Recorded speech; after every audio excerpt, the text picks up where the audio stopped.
Hello, my name is Julianne, also known as Roadrunner on the Appalachian Trail.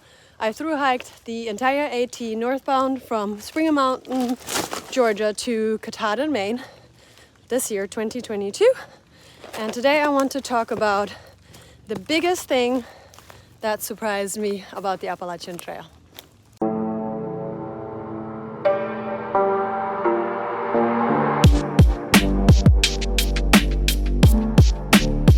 So I am here on possibly one of the worst trails on earth, the Florida Trail. Just hiked it today if you want to see my experience.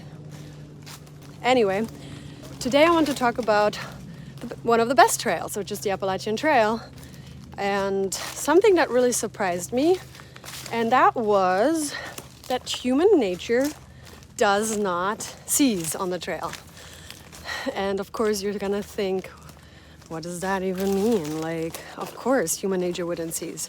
But hear me out. So when I started hiking the Appalachian Trail, or before, like when I decided to do it, I decided to do it because I wanted to be away a little bit from society. I thought everybody was gonna do that, and everybody wanted to reconnect with Earth and love nature, love each other, and everything would be very kumbaya. But human nature moves on and continues, and one of the examples is gossip. So the trail community on the AT is very small. If you think that there's about 3,000 people who will hike it, that is not a very large community. 3,000 people in a town, not very large. So word travels incredibly fast. Everybody talks about each other. Maybe not everybody, but a lot of people talk about each other. Lots of things happen on the trail, and it seems as though it's everybody's business, which it's not. So if you're planning to hike the trail next year, be prepared that that's just what happens because, as I said, human nature doesn't cease. People love to talk about other people. People love to know about other people's business. Another thing is with regard to fear-mongering. Kyle hates hiking, recently just did a video about that it is really crazy. Fear-mongering, people love to scare thru-hikers, and thru-hikers love to scare each other about what's coming up next and all the things that are gonna happen and how the whites are just gonna be so crazy. And once I did the whites, how New Hampshire was nothing compared to South Maine. And it just was going rampant. Sometimes we would hike on the trail and there would be section hikers, and I know that everybody means this from a really good place. I really, really do know this. But sometimes section hikers would be like, oh, just wait until you go up there. It's so slippery. And honey, you need to really be careful. So lots of fear-mongering. And lots of non-encouragement, you know? So that's another part of human nature.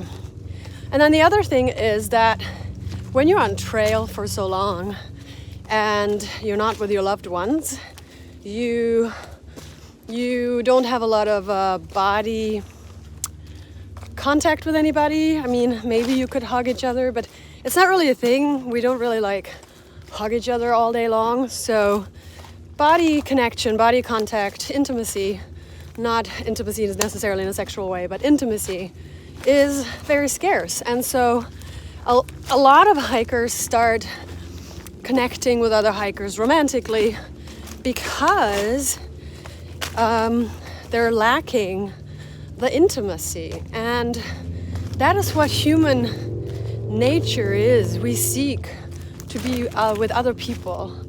And when we don't have that for a while, not even a touch, it is something that hikers will seek. And so another thing that you should think of or prepare yourself for if you're starting to hike, that you will be lonely very, very much, physically, intimately.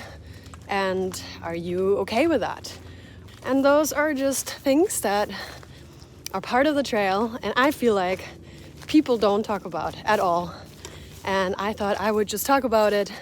I'm not sure if this is going to be perceived as a good or bad video, but it's a honest video. It is what happens on the trail, and I think people should know about it. Thank you so much for watching. If you want, kindly subscribe. You don't have to, but it does help, and it's so nice to have you guys as part of my community. Have a wonderful day. See you soon.